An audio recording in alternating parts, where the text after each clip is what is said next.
Hello दोस्तों, स्वागत है हमारे यूट्यूब चैनल एवन एस्पिरेंट में। तो आज हम आपको बताने वाले हैं क्लास 10वीं का साइंस चैप्टर 2 के बारे में, जिसका नाम क्या है, अम्ल क्षारक एवं लवण है। इस पाठ का नाम अम्ल क्षारक एवं लवण है। तो इसका शुरुआत करने से पहले सबसे पहले जो हमारा मुख्य कार्य होता है कि इसके सिलेबस के बारे में हम लोग क्या क्या अध्ययन करने वाले हैं इसको जान लेते हैं। तो यहाँ पे जो सबसे पहला हमारा टॉपिक आएगा कि अम्ल क्या होता है। सबसे पहला टॉपिक होता है अम्ल क्या होता है, इसके बारे में हम लोग अध्ययन करेंगे। उसके बाद दूसरे टॉपिक की ओर चलेंगे जिसे हम लोग बोलते हैं क्षार क्या होता है, इसके बारे में अध्ययन करेंगे। तो उसके बाद जो तीसरा टॉपिक आएगा हमारे पास वो आएगा साल्ट, जिसको हम लोग लवण बोलते हैं, उसके बारे में अध्ययन करेंगे। फिर जो चौथा टॉपिक आएगा सूचक क्या होता है। फिर उसके बाद अभिक्रिया। तो अभिक्रिया में हम ये देखने वाले हैं जो अम्ल क्षार से विक्रिया करता है या अम्ल धातु से विक्रिया करता है या तो अम्ल कार्बोनेट से विक्रिया करता है, उसके बारे में हम लोग अभिक्रिया में देखेंगे। फिर उसके बाद जो आएगा नेक्स्ट हेडिंग हमारा आएगा, जो नेक्स्ट टॉपिक आएगा बेकिंग सोडा होगा और उसके बाद धावन सोडा होगा। बेकिंग सोडा जिसे हम लोग बोलते हैं खाने वाला सोडा, और धावन सोडा जिसे हम लोग धोने वाला सोडा बोलते हैं। उसके बाद हम लोग बात करेंगे प्लास्टर ऑफ पेरिस के बारे में। फिर पीएच स्केल। तो पीएच स्केल थोड़ा शुरुआत में है, सूचक के बाद है, लेकिन यहाँ पे थोड़ा टाइप लास्ट में हुआ है। इसके बाद हम लोग बात करेंगे इसके प्रश्न उत्तर के बारे में, इसका प्रश्न उत्तर क्या क्या है। तो जो हमारा पहला टॉपिक है अम्ल क्या होता है, इसके बारे में हम लोग स्टार्ट करते हैं। तो अम्ल को इंग्लिश में क्या बोला जाता है, एसिड बोला जाता है। अम्ल को इंग्लिश में एसिड बोला जाता है। अब अम्ल क्या होता है इसके बारे में हम लोग पढ़ते हैं। ये स्वाद में खट्टे होते हैं, ठीक है, ये स्वाद में खट्टे होते हैं। तो अम्ल जो होते हैं वे स्वाद में खट्टे होते हैं। जैसे कि आप नींबू की बात करें तो नींबू भी क्या होता है, खट्टा होता है, तो उसमें भी अम्ल पाया जाता है। और टमाटर भी हल्का खट्टा होता है, उसमें भी एक अम्ल पाया जाता है। उसके बाद हम लोग बात करेंगे ये नीले लिटमस पेपर को क्या कर देते हैं, लाल में बदल देते हैं। जैसे कोई नीला लिटमस पेपर, अब एक लिटमस जो पेपर होता है वो कैसा होता है, नीले रंग का होता है, ठीक है। लिटमस पेपर कैसा होता है, नीले रंग का होता है। तो लिटमस पेपर प्राप्त कहाँ से किया जाता है, लिटमस पेपर का एक पौधा होता है। लिटमस पेपर का एक क्या होता है, नीले रंग का होता है, ठीक है, उसका एक पौधा होता है जिससे कि लिटमस प्राप्त किया जाता है।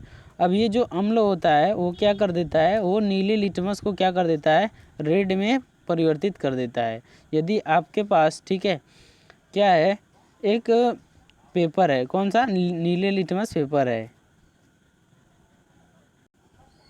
तो आप उसे यदि अम्ल में डालेंगे तो क्या कर देगा, उसको लाल में परिवर्तित कर देगा। उसके बाद हम जो नेक्स्ट टॉपिक यहाँ पे है उसको देखते हैं। तो यहाँ क्या है, ये जली विलयन में H+ आयन देते हैं, ये जली विलयन में H+ आयन देते हैं। उसके बाद जो एसिड शब्द लैटिन भाषा से लिया गया है जिसका अर्थ है खट्टा, जिसका अर्थ क्या होता है, खट्टा होता है।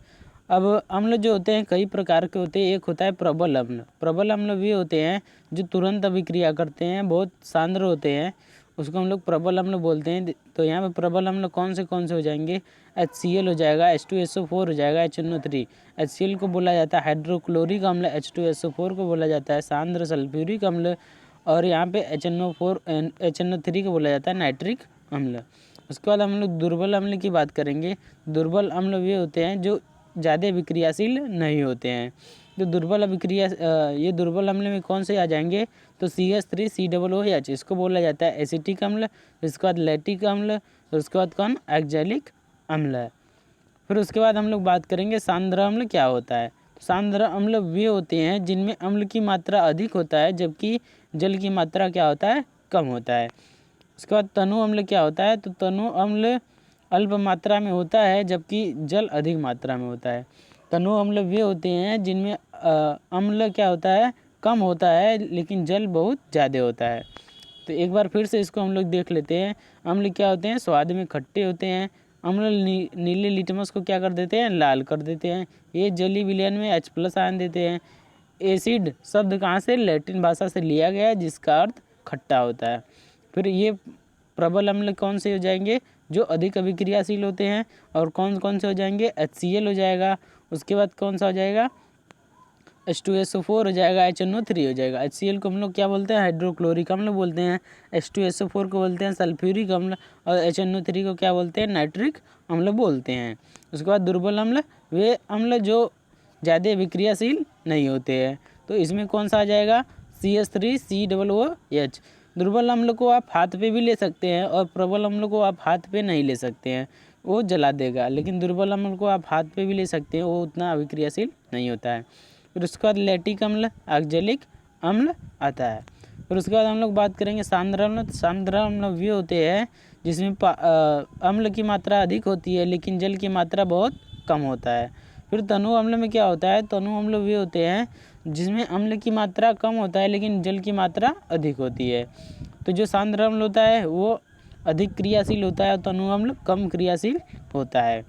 आपके लिए क्वेश्चन है कि जो चींटी जब डंक मारती है, जब काटती है, तो वो कौन सा अम्ल छोड़ती है हमारे शरीर पे, उसको आपको कमेंट में बताना है। तो नेक्स्ट टॉपिक पे हम लोग चलते हैं जिसका नाम क्या है, क्षार के बारे में। अम्ल के बारे में हमने डिटेल से चर्चा कर लिया है। फिर क्षार के बारे में हम लोग देखेंगे। तो ये स्वाद में क्या होते हैं, स्वाद में कड़वे होते हैं। जैसे कि क्या, यदि हम साबुन ले लें तो साबुन क्या होता है, कड़वा होता है, तो वो क्या हो गया, क्षारक हो गया। ये लाल लिटमस को क्या कर देते हैं, नीले में बदल देते हैं। ये लाल लिटमस को क्या कर देते हैं, नीले में बदल देते हैं। जैसे कि आपको एक लाल लिटमस लेना है, आपको क्या करना है, एक लाल लिटमस लेना है और वो क्या कर देगा, लाल लिटमस पेपर लेना है और उसको क्षारक में डाल देना है। जब आप उसको क्षारक में डालेंगे तो आपको वो नीला प्रतीत होगा, ठीक है, वो नीला आपको दिखेगा। कैसा दिखेगा, वो पेपर आपको नीला दिखेगा। तो ये जो क्या कर देते हैं, ये लाल लिटमस को नीले में बदल देते हैं। ये जली विलयन में OH- देते थे। आपको अम्ल और क्षार में भी अंतर पूछा जाता है। इसके बाद प्रबल क्षारक की बात करें तो NaOH, KOH और CaOH का होल ट्वाइस होता है, ये प्रबल क्षारक होते हैं। इसके बाद दुर्बल क्षारक क्या हो जाएगा, NH4OH, ये दुर्बल क्षारक हो जाएगा। इसके बाद हम लोग देखते हैं कि क्षार क्या होता है। ये तो अभी हम क्षारक की बात, बेस की बात कर रहे थे। अब क्षार क्या होता है, जल में घुलनशील क्षारक को क्षार कहते हैं। यदि किसी क्षारक को हम लोग जल में डाल देते हैं तो वह जल में घुल जाता है, उसे हम लोग क्या बोलते हैं, क्षार बोलते हैं। अब ये जो क्षार होते हैं इनका कौन कौन से होते हैं, तो NaOH हो गया, KOH हो गया, MgOH का होल ट्वाइस हो गया। इन सब का आपको नाम बता देते हैं। तो NaOH को बोला जाता है सोडियम हाइड्रोक्साइड बोला जाता है, KOH को पोटेशियम हाइड्रोक्साइड बोला जाता है और MgOH को मैग्नीशियम हाइड्रोक्साइड बोला जाता है। इसके बाद हम देखेंगे लवण क्या होता है। तो लवण, ठीक है, अम्ल व क्षारक की परस्पर अभिक्रिया से प्राप्त होता है। तो आपसे यदि लवण की परिभाषा पूछा जाए तो आप बोल सकते हैं कि जब अम्ल और क्षार का आपस में अभिक्रिया होता है तो लवण का निर्माण होता है, जिसे इंग्लिश में साल्ट बोला जाता है। अब इसके लवण के उदाहरण क्या क्या है, तो NaCl और KCl इसके उदाहरण है। NaCl और KCl इसके उदाहरण हैं। अब सूचक क्या होते हैं, जो नेक्स्ट टॉपिक हमने उसमें से बताया था, सूचक क्या होते हैं जिसको हम लोग इंडिकेटर्स बोलते हैं। तो सूचक किसी दिए गए विलयन में अम्ल या क्षारक की उपस्थिति को दर्शाते हैं, ठीक है। सूचक वे होते हैं जो किसी अम्ल में जो किसी अम्ल को या क्षारक की उपस्थिति को दर्शाते हैं। जैसे कि हम एक उदाहरण आपको बताते हैं, आपके पास क्या है, एक उदाहरण आपको बताते हैं। जैसे आपके पास क्या है, ये 3 मान लीजिए, आपको यहाँ पे 3, 1, 2 और 3 गिलास आपके पास है। कितना गिलास है, 3 गिलास है। और आपको एक पेपर दिया जा रहा है, वो भी लिटमस पेपर है। कौन सा पेपर है, ये भी लिटमस पेपर है। तो इसमें तीनों में, एक में पानी भरा गया है, ठीक है, एक में क्षार है, एक में पानी है, एक में क्षार है और एक में क्या है, अम्ल है। लेकिन आपको ये नहीं बताया गया कि किसमें अम्ल है, किसमें क्षार है और किसमें जो पानी है। तो आपको इस नीले लिटमस पेपर को लेना है, बारी बारी से तीनों में क्या कर देना है, इस नीले लिटमस पेपर को आपको बारी बारी से तीनों में करना है, ठीक है। तीनों को बारी बारी से उसमें डालना है, नीले लिटमस पेपर को। तो फिर आप क्या देखेंगे कि जो अम्ल होगा, जो एसिड होगा, ठीक है, जो एसिड होगा वो क्या कर देगा, नीले लिटमस पेपर को क्या कर देगा, रेड में कन्वर्ट कर देगा। किस में कन्वर्ट कर देगा, रेड में कन्वर्ट कर देगा। लेकिन जो क्षार और पानी है वे नीले लिटमस पेपर पे कोई प्रभाव नहीं डाल पाएंगे। फिर उसके बाद हम क्या करते हैं, हमको क्या लेना है, ये जो रेड हुआ है, ठीक है, ये जो रेड हुआ है अम्ल में जब डालने पर ये जो नीला लिटमस पेपर रेड हुआ है, तो इसको क्या करना है, अब जो दो बाकी ग्लास बचा था, मान लीजिए कि ये एसिड वाला था, ठीक है, इसमें नीला लिटमस पेपर लाल हो गया था। अब इसके बाद जो दो बाकी ग्लास बचा है उन सभी में हमको ये रेड वाले लिटमस पेपर को डालना है। जब हम इन दोनों में रेड वाले लिटमस पेपर को डालेंगे तो हम क्या देखेंगे कि इस जो पानी वाला होगा उससे तो कोई प्रभाव नहीं होगा, लेकिन ये जो मान लीजिए जो क्षार वाला है, ठीक है, ये जो क्षार वाला है वो क्या कर देगा, नीले जो रेड वाले लिटमस पेपर है इसको किस में परिवर्तित कर देगा, तो फिर से वो किस में, नीले लिटमस पेपर में कर देगा। रेड वाले लिटमस पेपर को किस में कर देगा, नीले लिटमस वाले पेपर में कर देगा। तो इससे आपको कैसे पता क्या चल जाएगा कि ये क्या है, क्षार है, और जल से कोई अभिक्रिया नहीं होगा। तो उम्मीद करते हैं आपको इतना समझ में आया होगा। यदि आपको इतना समझ में आया तो वीडियो को लाइक करें और वीडियो को शेयर कर दें अपने दोस्तों के पास।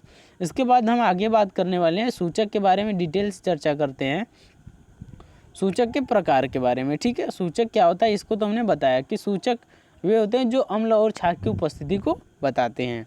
उसके बाद इसमें जो हम सूचक के प्रकार है, 3 प्रकार के होते हैं। प्राकृतिक सूचक, एक होता है कृत्रिम सूचक, एक होता है गंधी सूचक। तो प्राकृतिक सूचक वे होते हैं जो हमको प्रकृति द्वारा पाए जाते हैं, उन्हें हम प्राकृतिक सूचक बोलते हैं। ये पौधे में पाए जाते हैं। किस में पाए जाते हैं, पौधे में पाए जाते हैं। जैसे कि एक लिटमस जो जिसको मैंने बताया था कि लिटमस जो होता है वो एक पौधे से प्राप्त किया जाता है। उसके बाद जो ये लाल पत्ता गोभी है, ये भी क्या है, एक प्राकृतिक सूचक है। इसके बाद हम देखेंगे हाइड्रेंजिया, ठीक है, पौधे के फूल। हल्दी, फिनाप्थेलिन है, ये तीनों क्या है, तो ये सब हमको क्या है, हल्दी। तो यदि आपके वाइट शर्ट पे हल्दी गिर जाता है और उसको हम लोग क्या बोलते हैं कि आप उसको साबुन से क्या कर दीजिए, रगड़ दीजिए, तो हल्का किस में हो जाता है, हल्का भूरा रंग में हो जाता है, हल्का रेड रंग में भी हो जाता है। कौन, हल्दी। तो इसलिए बोलते हैं कि जब हम लोग खाना खाते हैं तो उसमें यही सोचते हैं कि हमारे शर्ट पे कोई भी खाद्य पदार्थ न गिरे, जिससे कि कचारने पर उसको क्या होता है, धोने पर वो दूसरे रंग का हो जाता है। उसके बाद जो नेक्स्ट यहाँ पे है हमारे पास, वो क्या है, हम लोग कृत्रिम सूचक के बारे में बात करेंगे। ये जो कृत्रिम सूचक क्या होते हैं, ये रासायनिक पदार्थ, ठीक है, जो मनुष्यों द्वारा बनाए जाते हैं उसे कृत्रिम सूचक का नाम, जैसे कि मेथिल ऑरेंज, ठीक है, मेथिल ऑरेंज भी क्या है, एक कृत्रिम सूचक है। उसके बाद हम देखेंगे गंधीय सूचक, ठीक है, गंधीय सूचक क्या होते हैं। ये जो गंधीय सूचक होते हैं क्या होते हैं, तो जैसे कि बहुत से ऐसे पदार्थ होते हैं जिसकी गंध अम्लीय या तो क्षारक माध्यम में बदल जाती है। जैसे कि हम लोग प्याज को सूंघते हैं, हम लोग लौंग को जो लौंग का तेल होता है उसे सूंघते हैं, तो वो क्या होता है, गंधीय सूचक में आ जाता है। उम्मीद करते हैं आपको ये सूचक समझ में आएगा। सूचक कितने प्रकार के होते हैं, 3 प्रकार के होते हैं, प्राकृतिक सूचक, कृत्रिम सूचक और गंधीय सूचक होते हैं। सूचक करते क्या है, तो ये अम्ल क्षार की उपस्थिति को बताते हैं। तो आगे चलते हैं सूचक, इसमें हम लोग देख लेते हैं। यहाँ पे जो सूचक है, ठीक है, ये जो सूचक है, और यहाँ पे रंग गंध में परिवर्तन अम्ल के साथ और रंग गंध में परिवर्तन क्षारक के साथ, मतलब कि इसमें हम लोग सूचक जितने भी होते हैं तीनों उनको देखेंगे। उसके बाद अम्ल के साथ क्या परिवर्तन होते हैं उसको देखेंगे, और उसके बाद जो क्षारक के साथ परिवर्तन होता है उसको देखेंगे। तो यहाँ पे जो प्राकृतिक सूचक है वो क्या है, तो प्राकृतिक सूचक में हमने बात करा था लिटमस पेपर, और क्या था, लाल पत्ता गोभी का रस, उसके बाद हल्दी, फिर हाइड्रेंजिया के फूल का रस। ये चारों क्या है, प्राकृतिक सूचक है। तो प्राकृतिक सूचक यदि लिटमस को हम लोग क्या करते हैं, ठीक है, यदि लिटमस को हम लोग अम्ल में डालते हैं तो वो क्या कर देता है, लाल कर देता है। लेकिन यदि हम इसी को किस में डालें, यदि हम लोग इसको क्षार में डालें तो ये क्या कर देता है, उसे नीला कर देता है। जो लिटमस पेपर होता है वो नीला होता है। नीले लिटमस पेपर को यदि हम अम्ल में डालेंगे तो वो क्या कर देगा, इसको लाल कर देगा। उसके बाद यदि लाल लिटमस पेपर को हम लोग क्षार में डालेंगे तो उसको क्या कर देगा, नीला कर देगा। उसके बाद हम लाल पत्ता गोभी का रस देखते हैं। जो लाल पत्ता गोभी का रस होता है उसे अम्ल में डालने पर वह लाल हो जाता है और उसे क्षारक में डालने पर वह हरा हो जाता है। तो एक बार फिर से देख लीजिए, लाल पत्ता गोभी का जो रस होता है उसे अम्ल में डालने पर वो लाल हो जाता है और उसे क्षार में डालने पर वो कैसा हो जाता है, हरा हो जाता है। इसके बाद हम हल्दी की बात करेंगे तो हल्दी जो होता है उसे अम्ल में डालने पर कोई बदलाव नहीं दिखता है, लेकिन यदि हम लोग क्या करते हैं, क्षार में डालते हैं, जैसा कि मैंने आपको एक बताया था कि यदि आपको शर्ट पे हल्दी लग जाता है तो उसे आप जब साबुन से साफ करते हैं, ठीक है, धोते हैं उसको, तो वो कैसा हो जाता है, रेड हो जाता है। उसके बाद हम हाइड्रेंजिया का जो फूल का रस होता है उसे देखते हैं। उसे जब आप अम्ल में डालेंगे तो वो कैसा हो जाएगा, नीला हो जाएगा। उसके बाद यदि आप उसको क्षार में डालेंगे तो वो कैसा हो जाएगा, गुलाबी हो जाएगा। तो उम्मीद करते हैं आपको ये पूरा समझ में आया होगा।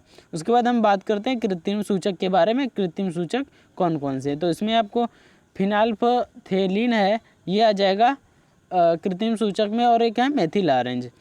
तो इसमें जो थेलिन है ये क्या करता है, अम्ल में यदि आप इसको डालेंगे तो ये रंगहीन हो जाएगा। ये क्या हो जाएगा, रंगहीन हो जाएगा।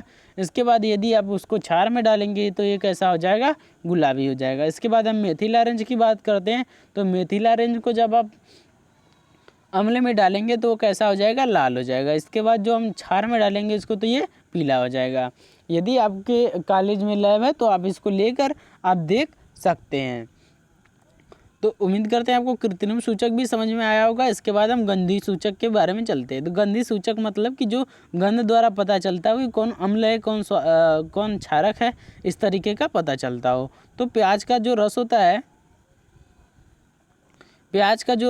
है, ठीक है, प्याज का रस, तो उसको यदि आप लेंगे गंध उसका, तो वो उसका गंध बहुत तीखड़ होता है, वो हमारे आँख में भी लगता है, ठीक है, वो हमारे आँख में भी लगता है। उसके बाद क्षारक में देखेंगे तो क्षारक में कोई कुछ गंध नहीं होता है। लेकिन वेनिला की बात करें हम लोग तो वेनिला एक पौधा होता है, तो ये समान गंध रहती है, ठीक है, मतलब कि उसका गंध अच्छा रहता है, ठीक ठाक रहता है, और क्षारक में कोई गंध नहीं होता है। इसके बाद हम लोग लौंग का तेल देखेंगे तो समान गंध रहती है, इसमें कोई गंध नहीं होता है। ये हमने तीनों सूचक के बारे में बात कर लिया, प्राकृतिक सूचक, कृत्रिम सूचक और गंधी सूचक। तो आपसे सूचक के बारे में यहाँ से क्वेश्चन पूछ सकता है। इसके बाद हम बात करेंगे अम्लों व क्षारों के रासायनिक गुण के बारे में बात करेंगे।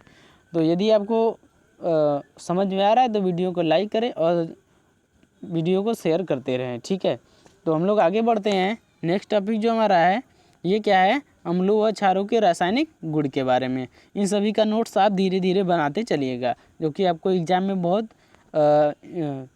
अच्छा समझ में आ रहा है, और इससे आप लोग एग्ज़ाम में अच्छा लिख भी सकते हैं। इसके बाद हम लोग क्या देखते हैं कि जो अम्ल और क्षार है इनकी धातु की अभिक्रिया कैसे होती है, इसको देखते हैं।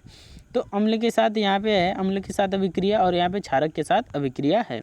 तो दोनों का अभिक्रिया जब, ठीक है, अम्ल और क्षार का जब धातु के साथ अभिक्रिया होता है तो दोनों सेम ही देता है, ठीक है, दोनों क्या करता है, सेम ही देता है। जैसे कि यदि हम अम्ल की अभिक्रिया धातु से करवाते हैं तो क्या बनता है, तो लवण और हाइड्रोजन गैस निकलता है। जैसे कि हम बात करेंगे HCl लेंगे और यहाँ पे धातु एक लेंगे Zn, जिसको हम लोग जिंक बोलते हैं। तो इसका जब अभिक्रिया हो जाएगा तो क्या बनेगा, ZnCl2 बन जाएगा, और क्या बन जाएगा, हाइड्रोजन गैस निकल जाएगा। तो अभी हम आपको बताते हैं ये अभिक्रिया होता कैसे है। जैसे कि आपको क्या लिया गया है, HCl लिया गया है, ठीक है, HCl लिया गया है, और क्या है, Zn है, और क्या है, Zn है। तो अभिक्रिया के बारे में हम एक अलग से वीडियो बना देंगे, आप केवल इस तरीके से समझते चलिए। तो यहाँ पे क्या हुआ था, तो यहाँ पे जब HCl का अभिक्रिया Zn के साथ हुआ तो क्या बना था, ZnCl2, मतलब इसको हम लोग बोलते हैं जिंक क्लोराइड, और यहाँ पे क्या हुआ था, हाइड्रोजन गैस उत्पन्न हो रहा था। इसके बाद आगे क्या हम लोग देखेंगे, क्षारक के साथ जो अभिक्रिया होती है उसको देखेंगे। तो क्षारक के साथ अभिक्रिया में जब क्षार का अभिक्रिया धातु के साथ होता है तो क्या बनता है, लवण और हाइड्रोजन गैस निकलता है। जैसे कि हम लोग क्षार में क्या देखे थे, NaOH, जिसको हम लोग प्रबल क्षार बोलते थे, और इसकी जब जिंक के साथ अभिक्रिया होगी तो क्या बनेगा, सोडियम जिंकेट बन जाएगा और हाइड्रोजन गैस निकलेगा। तो यहाँ से आपको एक क्वेश्चन पूछता है कि जब अम्ल और क्षार का, ठीक है, धातु के साथ अभिक्रिया करवाया जाता है तो कौन सी गैस उत्पन्न होती है, कौन सी गैस निकलती है, तो आपका आंसर क्या होगा, हाइड्रोजन गैस निकलती है। ये 1 नंबर में क्वेश्चन पूछा जाता है। अब ये पॉप टेस्ट क्या होता है, इसको हम लोग देख लेते हैं। हाइड्रोजन गैस से निहित प्रणाली के पास जब एक जलती हुई मोमबत्ती लाई जाती है तो पाप की ध्वनि उत्पन्न होती है। इसी टेस्ट को हाइड्रोजन की उपस्थिति दर्शाने के लिए प्रयोग करते हैं। तो जो हाइड्रोजन गैस है, हम लोग कैसे पता करेंगे कि हाइड्रोजन गैस निकल रही है, तो इसके लिए आपको जो हाइड्रोजन गैस जिस प्रणाली से निकल रहा है उसके पास एक जलती हुई मोमबत्ती लाई जाती है, तो जो पाप की ध्वनि उत्पन्न होती है, कैसी ध्वनि, पाप पाप की ध्वनि उत्पन्न होती है। इसी टेस्ट को हाइड्रोजन की उपस्थिति दर्शाने के लिए प्रयोग करते हैं। आगे हम बात करते हैं अम्ल और क्षारों का धातु कार्बोनेट और धातु बाइकार्बोनेट के साथ अभिक्रिया के बारे में। तो अम्ल के साथ और क्षारक के साथ, ये दोनों के साथ अभिक्रिया देखते हैं। तो क्षारक के साथ तो कोई अभिक्रिया नहीं होती है, लेकिन इसका जो अम्ल के साथ अभिक्रिया होता है वो धातु कार्बोनेट के साथ भी होता है और धातु बाइकार्बोनेट के साथ भी होता है। धातु कार्बोनेट के बारे में बात करें तो इसमें आपको कार्बोनेट के बारे में बात करें तो CO3 इसका धातु, मतलब कि उसमें हो जाएगा NO2CO3, मतलब कि उसके कार्बोनेट के साथ धातु जुड़ा होना चाहिए। यदि बाइकार्बोनेट के साथ बात करें तो उसमें आप HCO3 के साथ धातु कोई भी जुड़ा होना चाहिए। तो इसमें हम लोग देखते हैं जब अम्ल की अभिक्रिया धातु कार्बोनेट के साथ होती है तो क्या बनता है, लवण और कार्बन डाइऑक्साइड तथा जल बनता है। इसको आप याद रखते चलिए, अब इसका नोट्स बनाते चलिए आराम से इसमें धीरे धीरे, ठीक है। क्या है इसमें, अम्ल का अभिक्रिया जब क्या होता है धातु कार्बोनेट के साथ होता है तो क्या बनता है, लवण बनता है और क्या बनता है, CO2 तथा जल बनता है। आपसे सीधे सीधे परीक्षा में क्वेश्चन पूछा जाएगा कि जब धातु कार्बोनेट का अभिक्रिया अम्ल के साथ किया जाता है तो क्या बनता है, उत्पाद क्या बनता है, तो क्या आपका आंसर होना चाहिए, लवण बनता है, CO2 और जल बनता है। ये 3 नंबर में क्वेश्चन पूछा जाता है। इसके बाद हम लोग इसके अभिक्रिया के बारे में बात करें तो अम्ल क्या हो जाएगा, HCl हो जाएगा, और यहाँ पे जो धातु कार्बोनेट हो जाएगा वो क्या हो जाएगा, Na2CO3 हो जाएगा। तो यहाँ से जो बनेगा क्या, NaCl, जिसको हम लोग लवण बोलते हैं, ये साधारण नमक का भी सूत्र है, और यहाँ पे CO2 और जल बनेगा। कोई भी धातु जब अभिक्रिया करेगा, कोई भी अम्ल जब क्या करेगा, धातु कार्बोनेट के साथ अभिक्रिया करेगा तो सेम यही प्रोसेस लागू होगा। ये नहीं है कि जिंक या आयरन अगर मान लीजिए धातु कार्बोनेट के साथ अभिक्रिया कर रहा है, या अम्ल जो दूसरा अम्ल है H2SO4 है और ये दोनों है, ठीक है, HNO3 है, ये धातु कार्बोनेट के साथ अभिक्रिया कर रहा है तो कोई दूसरा पदार्थ बने, सेम यही लवण, CO2 और जल बनेगा। अब अम्ल जब धातु कार्बोनेट बाइकार्बोनेट के साथ अभिक्रिया करता है तो फिर क्या बनता है, लवण बनता है, CO2 बनता है और जल बनता है, सेम यही चीज़ बनता है। तो इसके अभिक्रिया के बारे में बात करें हम लोग तो यहाँ क्या हो जाएगा, HCl जब NaHCO3 के साथ अभिक्रिया करता है तो यहाँ पे क्या बनता है, सोडियम क्लोराइड, और यहाँ पे CO2 और जल बन जाता है। आप यहाँ पे देख रहे होंगे कि कहीं पे S लिखा है, कहीं पे AQ लिखा है, G लिखा है, तो यहाँ पे जो होता है S का मतलब क्या होता है, S मतलब होता है सॉलिड, और एक ये जो NaCl है इसको बोलते हैं हम लोग एक्वस। एक्वस मतलब जो जली विलोन होता है उसे एक्वस AQ से दिखाते हैं। उसके बाद CO2 भी क्या है, एक गैस है, और H2O भी क्या है, एक गैस है जिसे हम लोग वाष्प बोलते हैं। तो यहाँ पे वाष्प निकल रहा है, ठीक है। अब इसके बाद जो हम बात करने वाले हैं, चूने के पानी का टेस्ट करने वाले हैं। क्या है, चूने के पानी का टेस्ट करने वाले हैं। तो यहाँ पे क्या, उत्पादित कार्बन डाइऑक्साइड को चूने के पानी में प्रवाहित करने पर पानी दूधिया हो जाता है। यहाँ पे जो कार्बन डाइऑक्साइड, ठीक है, निकलता है, उत्पादित जो होता है, जो यहाँ से ये जो कार्बन डाइऑक्साइड निकल रहा है, ठीक है, यहाँ पे जो कार्बन डाइऑक्साइड निकल रहा है इसको हम लोग को चूने के पानी में प्रवाहित करना है। तो ये पानी ये प्रवाहित करने पर पानी दूधिया हो जाता है। कैसा हो जाता है? दूधिया कलर का हो जाता है, दूध के कलर का हो जाता है। तो अभी हम नेक्स्ट टॉपिक जो यहाँ पे इसके रिएक्शन के बारे में आगे देखते हैं। जो यहाँ पे कैल्शियम हाइड्रोक्साइड CaOH का होल ट्वाइस, ये क्या है? एक्वस। एक्वस माने क्या होता है? जली विलेन। जली विलेन वे होते हैं जो जल में क्या होते हैं? घुलते हैं। ठीक है, जली विलेन होते हैं जल में घुलते हैं। तो यहाँ पे जब हम आगे क्या होता है, जब इसके CO2 के साथ अभिक्रिया कराई जाती है तो यहाँ पे CaCO3, जिसे हम लोग चूना पत्थर भी बोलते हैं, ये इसको संगमरमर का सूत्र भी बोला जाता है। और यहाँ पे लिक्विड जो होता है द्रव्य के रूप में H2O निकलता है। इसके बाद हम लोग अधिक मात्रा में CO2 प्रवाहित करने पर क्या होता है, इसको भी देख लेते हैं। तो CO3 और H2O अधिक मात्रा में इसको CO2 गैस जो है प्रवाहित करने पर यह बन जाएगा, जल में घुलनशील पदार्थ बन जाएगा, जिसका फार्मूला क्या है? HCO3 का होल ट्वाइस हो जाएगा, जो भी एक कोश है। अम्ल एवं क्षार की परस्पर अभिक्रिया। तो ये जो अभिक्रिया होती है, ये अम्ल एवं क्षारक जब अभिक्रिया करते हैं तो क्या होता है? अम्ल एवं क्षारक अभिक्रिया से लवण और जल का निर्माण होता है। अम्ल एवं क्षारक की अभिक्रिया से लवण एवं जल का निर्माण होता है। इसके बाद हम बात करेंगे उदासीनीकरण अभिक्रिया क्या होती है, जो कि एक बेहद इम्पोर्टेंट टॉपिक है। ये परीक्षाओं में पूछा जाता है। तो जब अम्ल द्वारा क्षार का प्रेक्षित प्रभाव तथा क्षारक द्वारा अम्ल का प्रभाव समाप्त हो जाता है और परिणाम स्वरूप लवण और जल प्राप्त होते हैं, तो उसे उदासीनीकरण अभिक्रिया कहते हैं।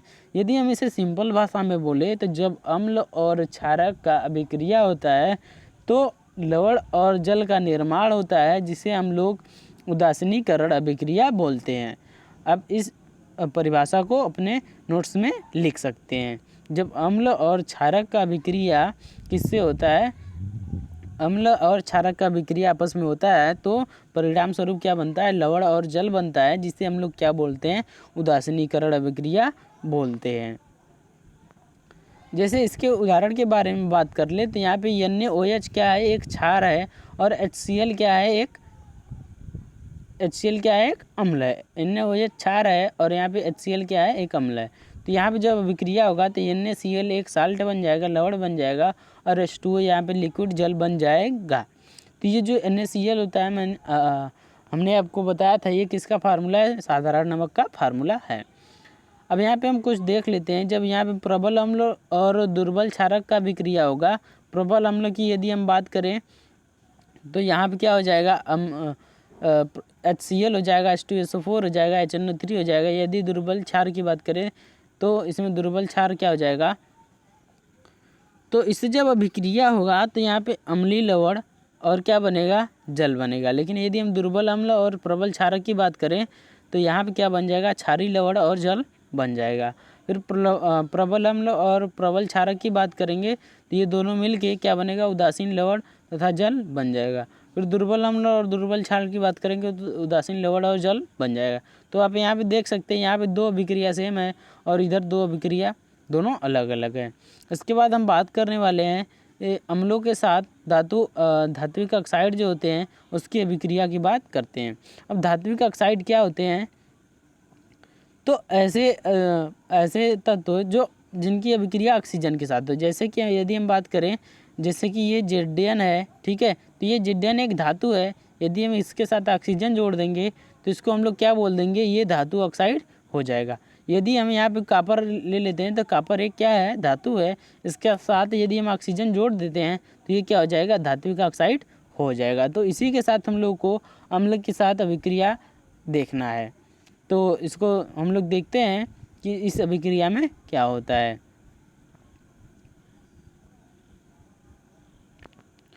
तो ये जो धात्विक ऑक्साइड होते हैं, इनका जब अम्ल के साथ अभिक्रिया कराया जाता है तो लवण और क्या बनता है? जल बन जाता है। लवण और जल बन जाता है। इसके बाद क्या होता है? यहाँ पे जो धात्विक ऑक्साइड क्या है? CuO, जैसे कि हमने अभी आपको बताया था। CuO क्या है? धात्विक ऑक्साइड। इसका जब अम्ल के साथ अभिक्रिया होगा तो क्या बन जाएगा? CuCl2 बन जाएगा और H2O बन जाएगा, लवण और जल बन जाएगा। कॉपर क्लोराइड बनने से विलयन का रंग कैसा हो जाता है? नीला हो जाता है। धात्विक ऑक्साइड की प्रवृत्ति क्षारीय होती है क्योंकि ये अम्ल के साथ क्रिया करके लवण और जल बनाते हैं। अभी जो हम बात करने वाले हैं अधात्विक ऑक्साइड के बारे में बात करने वाले हैं, अधात्विक ऑक्साइड के साथ क्षारों की अभिक्रिया के बारे में। तो अधात्विक ऑक्साइड क्षार के साथ जब अभिक्रिया करता है तो लवण और क्या बनता है, जल बनता है। अधात्विक ऑक्साइड का किससे अभिक्रिया होगा, क्षार से। तो अधात्विक ऑक्साइड क्या हो जाएगा, जैसे कि उसमें कार्बन जुड़ा होता है, ठीक है, उसमें क्या जुड़ा होता है, कार्बन। कोई भी अधातु जिसके साथ क्या होता है, कार्बन जुड़ा होता है, वो क्या होता है, अधात्विक ऑक्साइड होता है। जब इसका अभिक्रिया किससे होता है, क्षार से किया जाता है। CaOH का होल्ड है जिसे हम लोग क्या बोलते हैं, दुर्बल क्षार बोलते हैं। तो अधात्विक ऑक्साइड जो होता है उसकी प्रकृति कैसी होती है, अम्लीय होती है, जैसे विद्युत धारा में हम लोग प्रवाहित करते हैं, ठीक है, जैसे विद्युत धारा में हम लोग प्रवाहित कर सकते हैं। अभी हमने इसके पहले जो बात किया था, यहाँ पे देखिए ये दोनों इंपॉर्टेंट टॉपिक है। जो धात्विक ऑक्साइड होती है उसकी प्रकृति कैसी होती है, क्षारीय होती है। धात्विक ऑक्साइड की प्रकृति क्षारीय होती है क्योंकि अम्ल के साथ क्रिया करके लवण और जल बनाते हैं। इसके बाद जो हम अभी बात किए थे, अधात्विक ऑक्साइड की प्रकृति अम्लीय होती है, ये विद्युत धारा इसमें प्रवाहित कर सकते हैं। फिर जलीय विलयन में अम्ल और क्षारक के बारे में जो हमारा नेक्स्ट टॉपिक है इसको देखेंगे। जलीय विलयन में अम्ल और क्षारक। तो जल की उपस्थिति में अम्ल क्या करते हैं, H+ आयन उत्पन्न करते हैं। ये बेहद ही इंपॉर्टेंट पॉइंट हो जाता है, विभिन्न जो गवर्नमेंट का एग्जाम होता है उसमें ये पूछा जाता है। जल की उपस्थिति में अम्ल जो होते हैं H+ आयन उत्पन्न करते हैं। और इसके आगे हम बात करेंगे H+ आयन और H3O+, ठीक है, जिसको हम लोग हाइड्रोनियम आयन के रूप में पाए जाते हैं। ये जो H+ आयन होते हैं ये H+ और हाइड्रोनियम आयन के रूप में पाए जाते हैं। जब H+ और H+ आयन को जल में प्रवाहित किया जाता है तो यह हाइड्रोनियम आयन बन जाता है। इसके बाद हम लोग क्या देखेंगे, HCl और H2O के बारे में इसका अभिक्रिया देखेंगे। जब HCl का अभिक्रिया, ठीक है, मतलब कि जब अब जल में धीरे धीरे अम्ल को डालते हैं, ठीक है, तो क्या होता है कि वो हाइड्रोनियम आयन और वहाँ से क्लोरीन गैस निकलता है। इसके बाद हम देखेंगे क्या कि जल की उपस्थिति में OH आयन उत्पन्न, जो क्षारक होते हैं वो जल की उपस्थिति में क्या करते हैं, OH आयन उत्पन्न करते हैं। यदि आपको अम्ल के बारे में पूछा जाए तो अम्ल क्या करते हैं, अम्ल जल में H+ आयन उत्पन्न करते हैं और जो क्षार होते हैं वो जल में क्या OH- आयन उत्पन्न करते हैं। इसके बाद हम देखते हैं NaOH, जिसको हम लोग प्रबल क्षार बोलते हैं। इसको जल में जब वो करेंगे तो यहाँ पे देखिए Na+ और OH- आयन निकलता है। यदि हम मैग्नीशियम हाइड्रोक्साइड की बात करें तो ये क्या हो जाता है, इसको जब जल में हम लोग प्रवाहित करेंगे तो यहाँ पे क्या हो जाएगा, Mg2+ और यहाँ पे OH- आयन बन जाता है। इससे हम लोग ये क्या है, क्षार है, ठीक है। मतलब यहाँ पे सीधे सीधे कहने का अर्थ है कि यदि हम किसी भी अम्ल को जल में डालेंगे तो H+ आयन उत्पन्न करते हैं और यदि हम किसी भी क्षारक को जल में डालेंगे तो OH- आयन उत्पन्न करते हैं। अब आगे हम लोग देखते हैं, सभी क्षारक जल में घुलनशील नहीं होते हैं। जल में घुलनशील क्षारक को क्षार कहते हैं। सभी क्षार क्षारक होते हैं परंतु सभी क्षारक क्षार नहीं होते हैं। इसका सीधे सीधे आप अर्थ समझिए कि सभी क्षारक जल में घुलनशील नहीं होते हैं। जो क्षारक जल में घुलनशील होते हैं हम लोग उसे क्षार बोलते हैं, और जो सभी क्षारक होते हैं, सभी क्षार होते हैं, ठीक है, जो OH होता है वो क्षारक नहीं होता है परंतु सभी होते हैं, ठीक है, जो सभी क्षार होते हैं वे क्या होते हैं, क्षारक होते हैं परंतु सभी क्षारक क्षार नहीं होते हैं। जल के साथ अम्ल या क्षारक को मिलाते समय सावधानी बरतनी चाहिए। हमेशा अम्ल या क्षारक को ही जल में मिलाना चाहिए और लगातार इसे हिलाते रहना चाहिए क्योंकि यह प्रक्रिया अत्यंत ऊष्माक्षेपी है। ऊष्माक्षेपी अभिक्रिया के बारे में हमने फर्स्ट चैप्टर में बताया है, आप उसको जाके देख सकते हैं।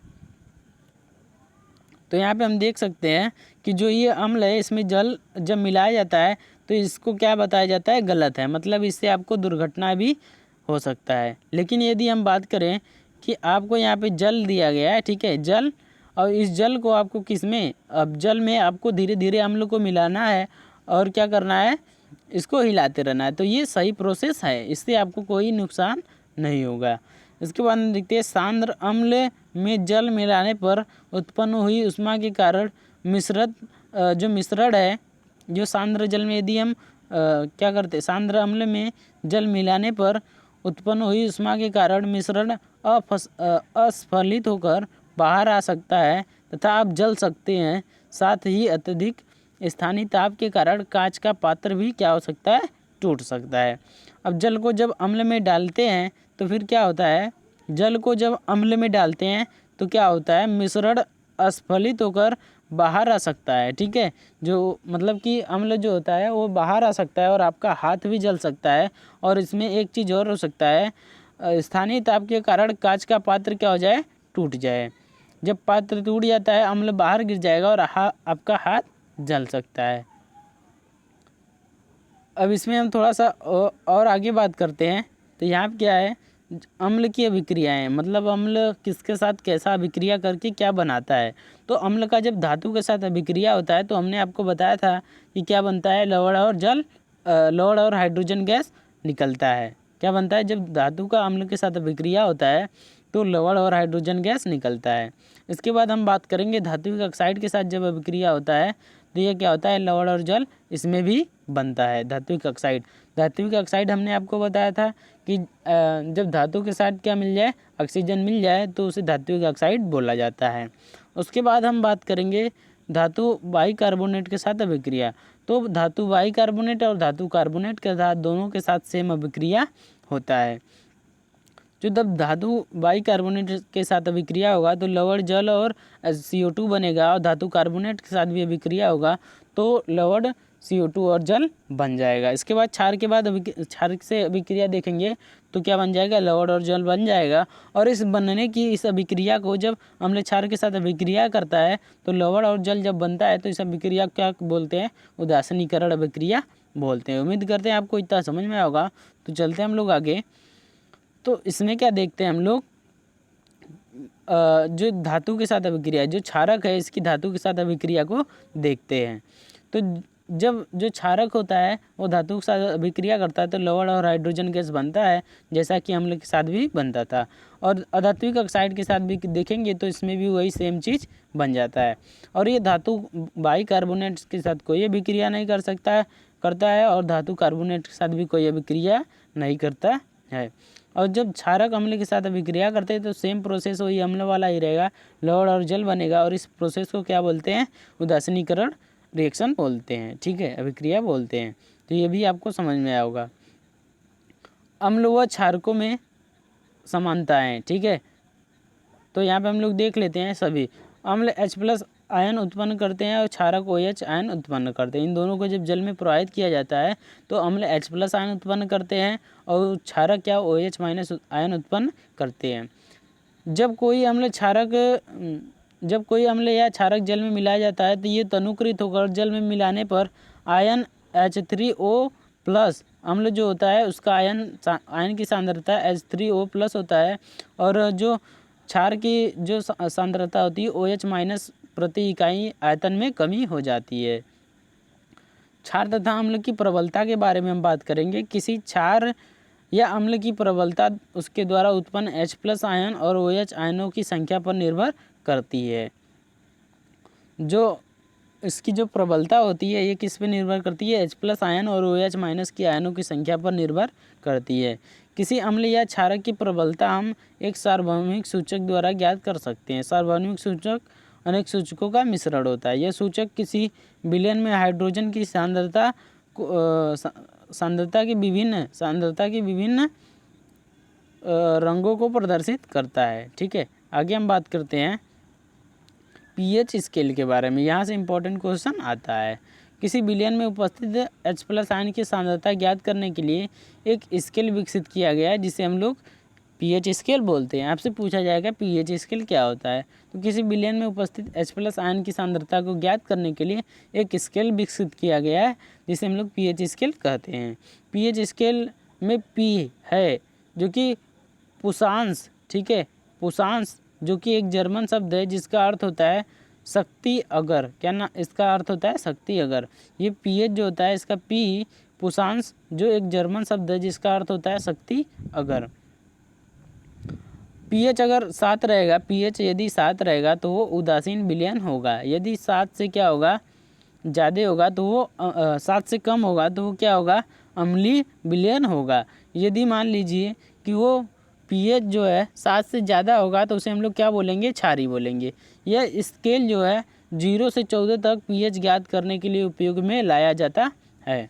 ये पीएच स्केल बारे में आपको इतना समझ में आया होगा। तो चलते हैं आगे, यहाँ पे देख लेते हैं दुर्बल अम्ल और यहाँ पे प्रबल अम्ल को देख लेते हैं। तो यहाँ पे जब पीएच स्केल क्या होगा, जब उसकी मात्रा क्या होगी 7 से जैसे जैसे देखिए यहाँ पे जैसे जैसे कम होगा तो उसे हम लोग क्या बोलेंगे, ये प्रबल अम्ल है। प्रबल अम्ल में HCl H2SO4 और H3 आ जाएगा। और दुर्बल अम्ल में क्या CH3COOH आ जाएगा, H2CO3 आ जाएगा। तो जब मान लीजिए कि जब जो अम्ल होते हैं, ठीक है, पीएच स्केल पर आप इसको कैसे देखेंगे, तो इस पर आपको 1 से लेकर 14 तक क्या दिया रहता है, यहाँ पे हम आपको बताते हैं। यहाँ पे मान लीजिए यहाँ पे क्या है 7 है, तो 7 पे कोई भी रहेगा तो उसे हम लोग उदासीन बोलेंगे, ठीक है। और यहाँ से 0 से स्टार्ट होता है, तो यहाँ पे 1 हो जाएगा, फिर इसके बाद 2 हो जाएगा, फिर यहाँ पे 3 हो जाएगा, फिर इसके बाद यहाँ पे क्या हो जाएगा 4 हो जाएगा, फिर 5 हो जाएगा, फिर यहाँ पे क्या हो जाएगा 6 हो जाएगा। फिर इधर की बात करते हैं तो यहाँ पे हो जाएगा 8 हो जाएगा, यहाँ पे 9 हो जाएगा, फिर 10 हो जाएगा, फिर 11 हो जाएगा, फिर यहाँ पे 12, फिर यहाँ पे 13, फिर यहाँ पे क्या हो जाएगा 14 हो जाएगा। तो जैसे जैसे अगर मान लीजिए इधर आपको बढ़ रहा है तो इधर अम्लीय प्रवृत्ति बढ़ रही है, लेकिन यदि इधर बढ़ रहा है तो इसकी जो अम्लीय प्रवृत्ति है घट रही है। तो 7 से जैसे जैसे अब कम देखेंगे कम होता जाएगा, वैसे प्रबल अम्ल बढ़ता जाएगा। और उसके बाद यदि हम 1 से आगे बढ़ते जाएंगे तो 10 से प्रबल अम्ल से दुर्बल अम्ल की ओर बढ़ता जाएगा।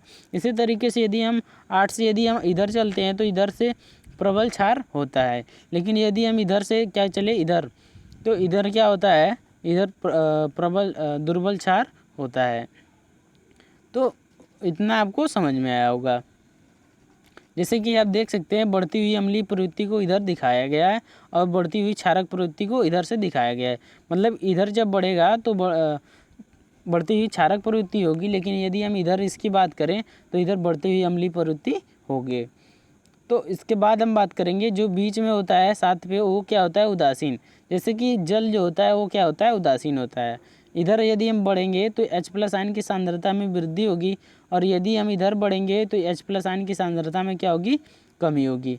अब आगे हम देखते हैं कि दैनिक जीवन में पीएच का महत्व क्या है। पौधे एवं पशु पीएच के प्रति संवेदनशील होते हैं। हमारा शरीर 7.0 से 7.8 पीएच परास के रेंज के बीच कार्य करता है। हमारे मुंह का पीएच जो होता है वो कितना होता है 5.5 पीएच होता है। वर्षा के जल की पीएच का मान 5.6 से कम हो जाती है तो वह अम्लीय वर्षा हो जाती है, जिससे बहुत सारे फसल जो होते हैं वे क्या हो जाते हैं नष्ट हो जाते हैं। और इसको जो अम्लीय हमारा खेत हो जाता है तो इसके लिए हम लोग क्षार को मिलाना पड़ता है उसमें, तो उसमें हम लोग चूने ऊने को मिलाते हैं। आगे हम बात करते हैं मिट्टी का पीएच। अच्छी उपज के लिए पौधे को एक विशिष्ट पीएच परास की आवश्यकता होती है। यदि किसी स्थान की मिट्टी का पीएच कम या अधिक हो तो किसान उसमें आवश्यकता अनुसार अम्लीय या क्षारीय पदार्थ मिलाते हैं। और अब हम देखते हैं हमारे पाचन तंत्र का पीएच। हमारी उदर हाइड्रोक्लोरिक अम्ल HCl उत्पन्न करता है जो भोजन के पाचन में सहायक होता है। अपच की उपस्थिति में उदर अधिक मात्रा में अम्ल उत्पन्न करता है, जिसके कारण उदर में दर्द व जलन का अनुभव होता है। इस दर्द से मुक्त होने के लिए एंटासिड जैसे क्षारकों का उपयोग किया जाता है जो अम्ल की अधिक मात्रा को उदासीन कर सकता है, जैसे मिल्क ऑफ मैग्नीशिया। तो जो हमारे पेट में एसिडिटी बना लेता है उसे दूर करने के लिए हम लोग एंटासिड का प्रयोग करते हैं। अब एंटासिड के रूप में जैसे कि आप इनो का प्रयोग आपने टीवी के प्रचार में देखा होगा। इनो का प्रचार करता है तो वो उसमें क्या मिलाया जाता है एंटासिड मिलाया जाता है, जिससे वो हमारे जो उसमें गैस बनता है उसको क्या करता है मुक्त करता है। आगे हम देखते हैं पीएच परिवर्तन के कारण दंत क्षय है। हमारे मुंह का पीएच का मान कितना होता है? 5.5 से कम होने पर दांतों का क्षय प्रारंभ हो जाता है। दांतों का इनेवल दंतवल्क कैल्शियम फास्फेट से बना होता है, जो शरीर का सबसे कठोर पदार्थ है। यह जल में नहीं घुलता है, लेकिन मुंह की पीएच का मान 5.5 से कम होने पर यह संक्षारित होने लगता है। जो हमारा दांत सड़ता है, तो ये क्यों सड़ता है? जब हमारे मुंह के पीएच का मान 5.5 से कम हो जाता है, कम होने पर संक्षारित हो जाता है। और इसको बचाया कैसे जाता है? तो दंत मंजन का उपयोग करने पर अम्ल की अधिकता क्या हो जाती है? घट जाती है। आत्मरक्षा, ठीक है, ये आत्मरक्षा जलन का अनुभव होता है। डंक मारे गए अंग में बेकिंग सोडा के उपयोग से आराम मिलता है। जैसे कि अभी जो हम लोग को ये जो चींटी होती है वो डंक मारती है, तो क्या होता है, हम लोग को तुरंत वहाँ पे हम लोग को एक जलन सा अनुभव होता है। तो डंक मारे गए अंग में बेकिंग सोडा का उपयोग से आराम मिलता है। बेकिंग सोडा क्या होता है? तो ये खाने वाला सोडा होता है। नेटल, ठीक है, नेटल के डंक वाले बाल में से नाइक अम्ल छोड़ जाते हैं। जो नेटल होते हैं, नेटल के डंक वाले बाल मेसेनाइक अम्ल छोड़ जाते हैं, जिसके कारण जलन वाले दर्द का अनुभव होता है। इसका इलाज डंक वाले स्थान पर डाक वाले पौधे की पत्ती रगड़ना।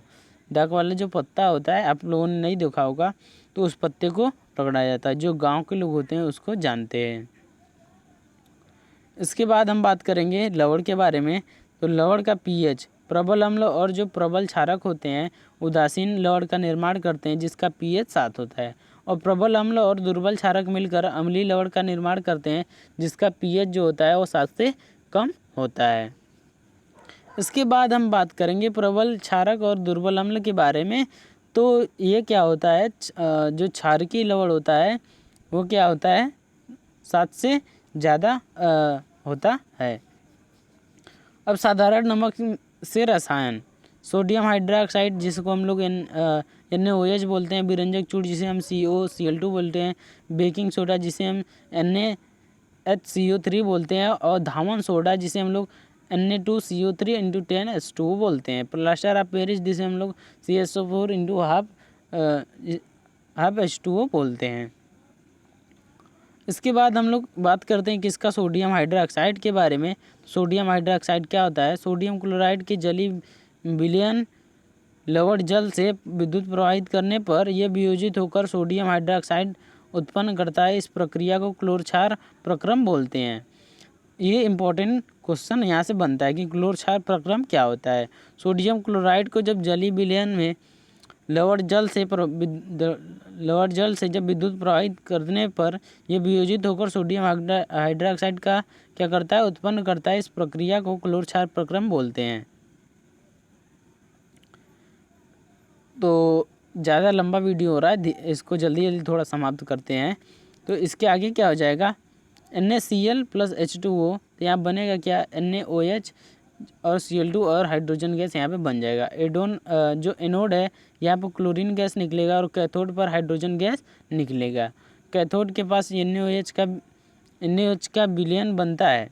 अब इसका उपयोग कहाँ किया जाता है? तो हाइड्रोजन का जो उपयोग है ईंधन मार्गारीन में किया जाता है। क्लोरीन का उपयोग कहाँ किया जाता है? जल की स्वच्छता PVC CFC में किया जाता है। HCl, तो HCl का उपयोग कहाँ किया जाता है? इस्पात की सफाई और औषधि के लिए किया जाता है। फिर इसके बाद हम बात करेंगे NaOH। तो NaOH का उपयोग जो है, सोडियम हाइड्रोक्साइड का उपयोग धातुओं से ग्रीस हटाने के लिए, साबुन, कागज़ बनाने के लिए किया जाता है। क्लोरीन + NaOH, जब क्लोरीन + NaOH से विक्रिया होगा तो विरंजक चूड़ का निर्माण होगा। और विरंजक चूड़ का क्या होता है, घरेलू विरंजक वस्त्र विरंजक में इसका प्रयोग किया जाता है। किसका? विरंजक चूड़ का प्रयोग किया जाता है। तो इन सभी का उपयोग आपसे एक एक नंबर में पूछा जाता है। एनोड पर क्लोरीन गैस निकलती है, कैथोड पर हाइड्रोजन गैस निकलती है। कैथोड के पास NaOH का विलयन बनता है। हाइड्रोजन का उपयोग ईंधन मार्गारीन में किया जाता है। क्लोरीन का उपयोग जल की स्वच्छता पीवीसी सीएफसी में किया जाता है। HCl का उपयोग इस्पात की सफाई और औषधियों में किया जाता है। इसके बाद NaOH का उपयोग धातुओं से ग्रीस हटाने के लिए, साबुन, कागज़ बनाने के लिए किया जाता है।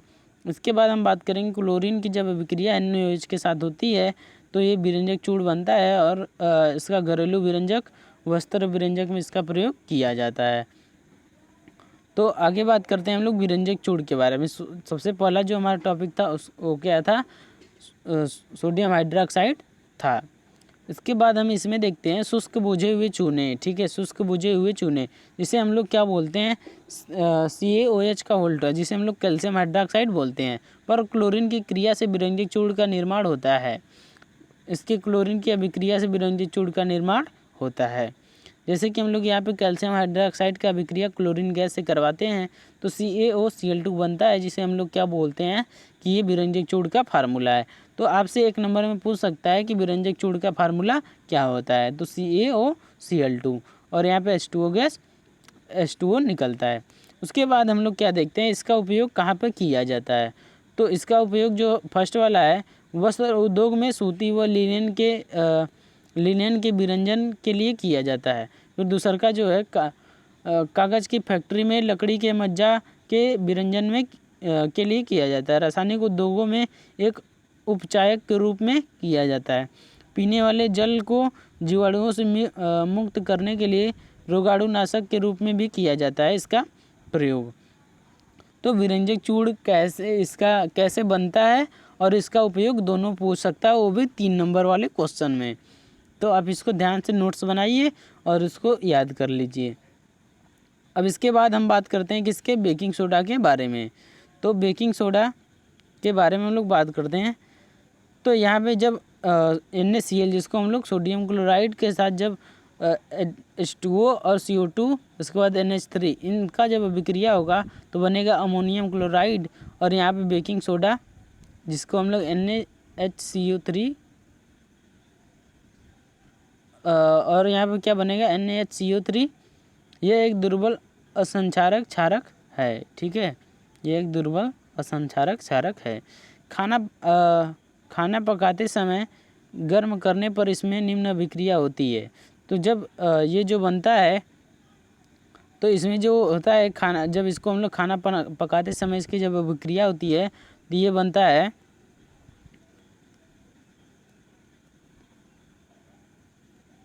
ठीक है। तो यहाँ पे क्या बनता है, ये क्या है, बेकिंग सोडा नहीं है, ये क्या है, धामन सोडा है। तो यहाँ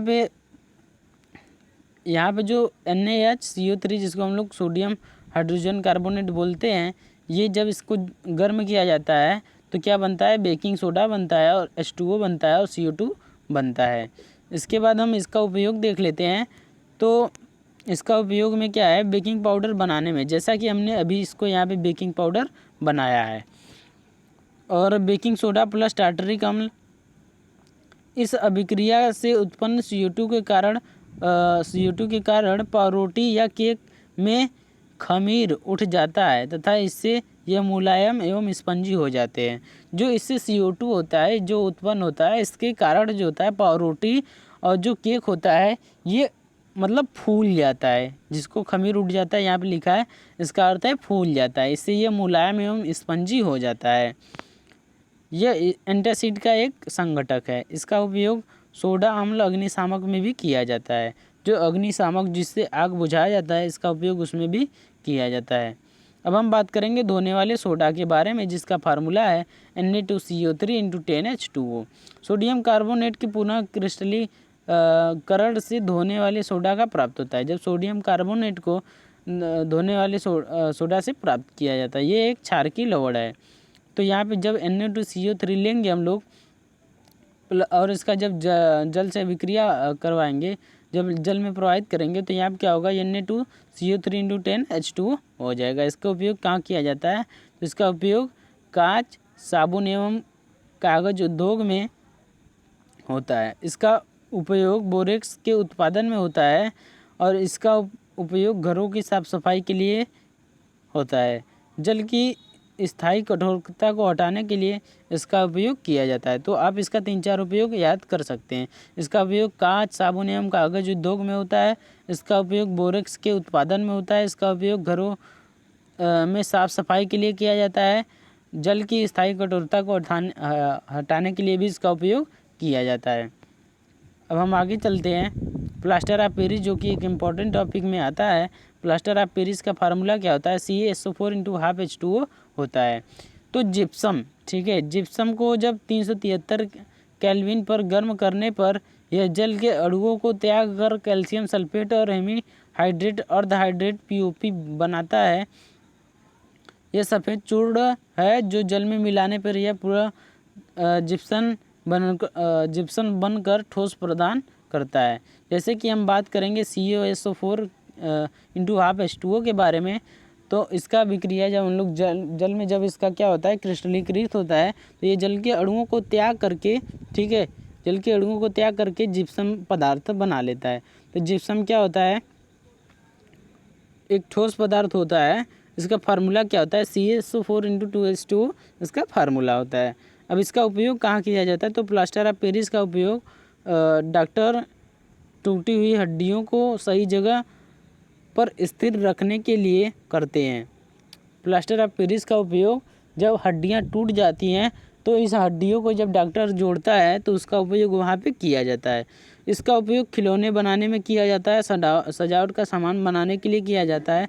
इसका उपयोग सतह को चिकना बनाने के लिए भी किया जाता है।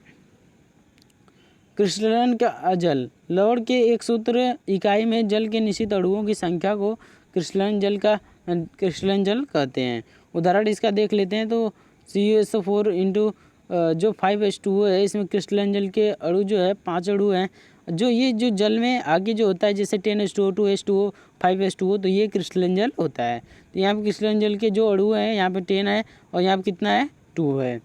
तो इसके बाद हम लोग क्या देखते हैं कि हमारा जो सारा टॉपिक है अम्ल क्षार लवण का, ये सब खत्म हो चुका है।